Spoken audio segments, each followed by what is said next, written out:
before I get into the substance of my lecture, discussion, video, whatever term you want to use, let me read you a quote, a passage from a book I read.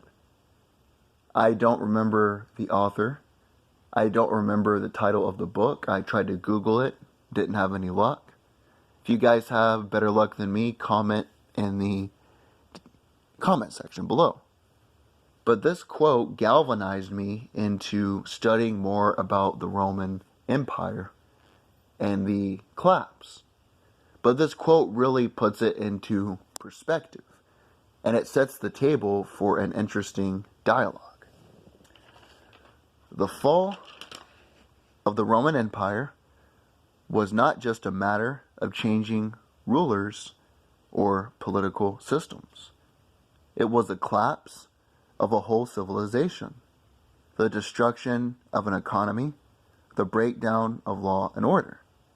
It has been estimated that 1,000 years passed before the standard of living in Western Europe rose again to the level it had once reached back in Roman times. As I was looking at this passage, I found an interesting conversation, and I can't remember who it was by. This was long ago when I was looking into this. But the individual in the video was stating that people look at the 1950s as a time where people greater than themselves were the common people. They fought the wars. They helped boom the United States into the economic power, political power, the powerful country that it is. A lot of people look into that time as the greatest generation. If we continue down this path of slow decline, people in the next 20 or 30 years will look at the 1950s and 60s as a greater time than the current time period they are in. People during the Dark Ages could see the remnants of a great empire. The great monuments, the Roman amphitheaters and colosseums, all of the buildings, architecture, engineering. But there were not people capable to rebuild that system, even though they could see it in front of them. That's how it's going to be in the next 20 or 30 years if we continue down this fall. There's a reason that the people were not able to come together, and that's because they lost what it meant to be a Roman. They lost a common language, a common culture. There were a few factors that led to this. Now that I got my pretext out of the way, let's get into the substance of this dialogue. These are 8 reasons that many historians, scholars, academics, individuals who have studied these particular events think led to the collapse of the Roman Empire. Now to me, instead of a collapse, because a collapse would be like a building when you are demolishing it in order to build a new building. It's like the Orlando Magic's old arena, they destroyed it, but it looks like a pancake when it falls. It's instantaneous, it's fast, it's precipitous, it is rapid. To me, it is more like a sequence of events, rather than one massive event that led to its fall. The first is the invasion by the barbarian tribes. Rome had tangled with Germanic tribes for centuries, but by the 300s, barbarian groups, like the Goths, had encroached beyond the empire's borders. The Romans weathered a Germanic uprising in the late 4th century, but in 410, the Visigoth king Alaric successfully sacked the city of Rome. The empire spent the next several decades under constant threat before it was raided again in 455, this time by the Vandals. Finally, in 476, the Germanic leader Odoacer, I can't pronounce that, staged a revolt and deposed the Emperor Romulus Augustulus. From then on, no Roman emperor would ever again rule from a post in Italy, leading many to cite 476 as the year the Western Empire suffered its death blow. So the barbarians, to put things into proper context, were not really uncivilized people. They were not unkempt. They were not inept. They were not technologically inferior. They were not these cavemen. Basically, the Romans could not understand their language. So they joked around that they made the sound bar, bar, bar when they spoke. Therefore, you have the name barbarians. But when the barbarians, because it's a collection of people, the Visigoths, the Ogros, the Franks, the Anglo-Saxons, there's just a lot of groups. But when they first came into Rome, they assimilated and they learned the Latin language, which was the language that the Romans spoke. They worked as servants, with many rising to leadership. But then they came so fast, they did not learn Latin, but instead a mix of Latin with their own Germanic, Frankish, and Anglo-tribal tongues. So, when they first came, they would assimilate. They would want to become Roman. Remember the saying, in Rome, do as the Romans do. And that's how it was at first. Think about the immigration system in the United States. Use that as a parallel. A lot of people like to say we are a nation built on immigrants. I'm not here to debate that at this moment. But if you want to make that claim, you have to define the differences in immigrants from the 1900s until the late century to the 21st century. Immigrants, back in those days, wanted to become American. They wanted to assimilate to the culture. They wanted to speak the English language. They wanted to become a part of society.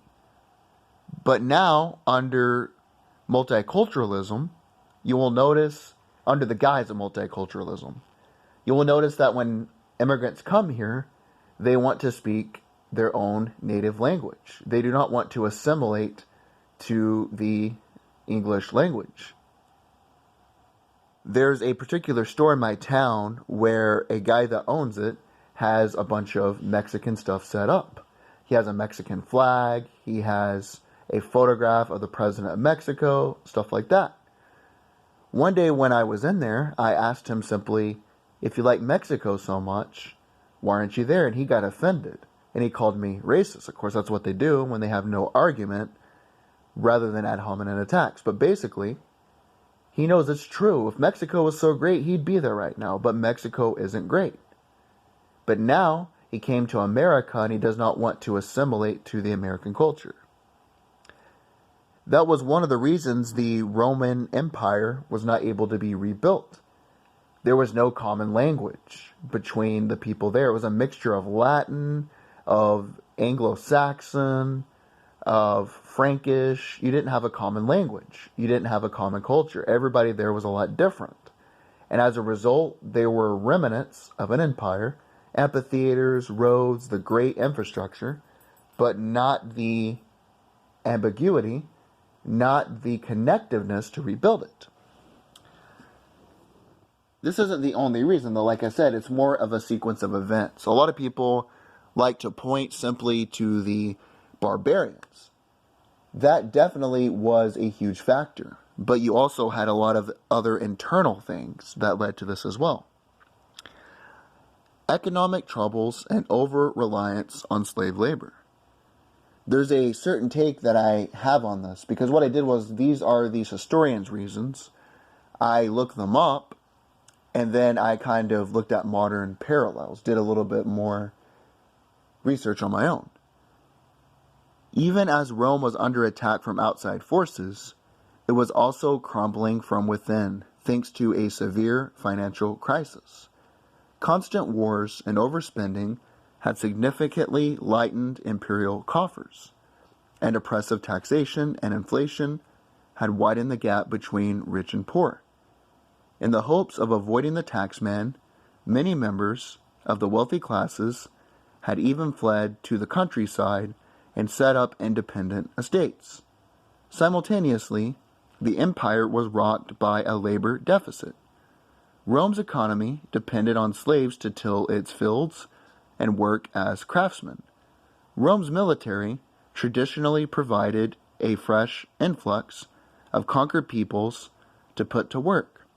But when expansion grounded to a halt in the 2nd century, Rome's supply of slaves and other war treasures began to dry up.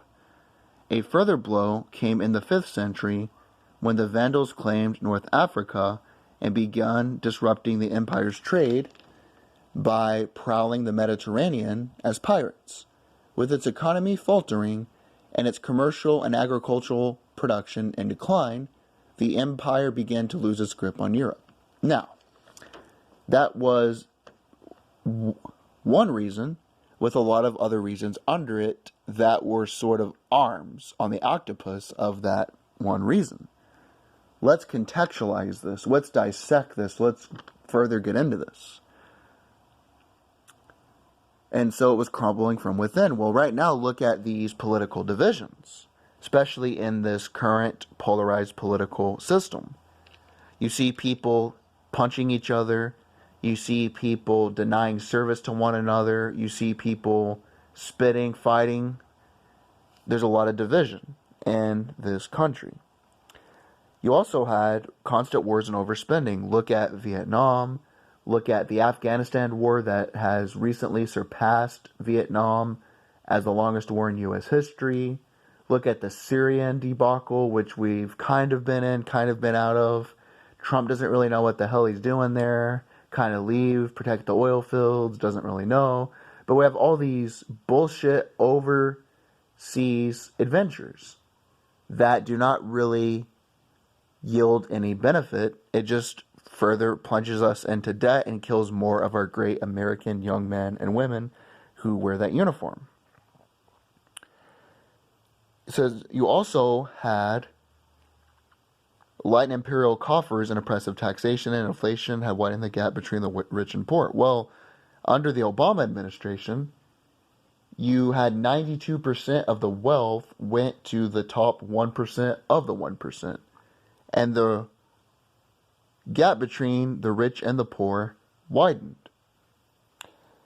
The wealthy classes had fled to the countryside and set up independent estates. They did that to avoid taxation. Well, look at what companies like Amazon do.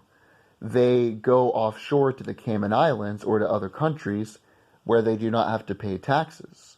And as a result, the U.S. Treasury loses a lot of money